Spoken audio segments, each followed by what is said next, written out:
This is my indie game, Endless Onslaught, and in last week's devlog, I said this about my zombies pathfinding, and this system is definitely the one I'll stick with. Yeah, well...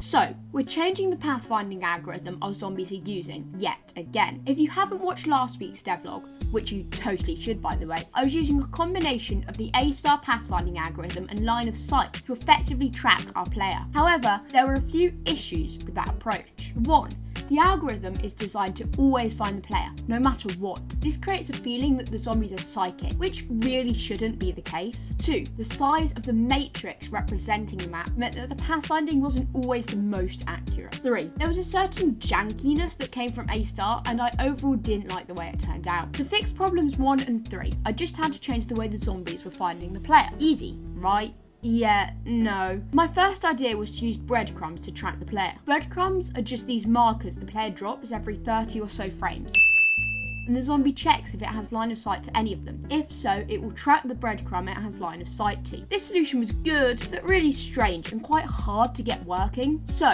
I landed on the solution I'm using now. I'm not sure whether this will be permanent or not, but it works, with a few issues, and is quite effective for performance. What the zombies are doing is actually always tracking the last place they saw the player. So, if the player goes around a corner or something, it will just save the location it last had line of sight to the player and go there. If it gets there and still can't see the player, it will just remain idle. Otherwise, it will continue chasing and updating the last seen player location. And that's where I am now. I've started fixing the matrix so that each tile is now worth 50 pixels instead of 144, allowing a much higher level of detail.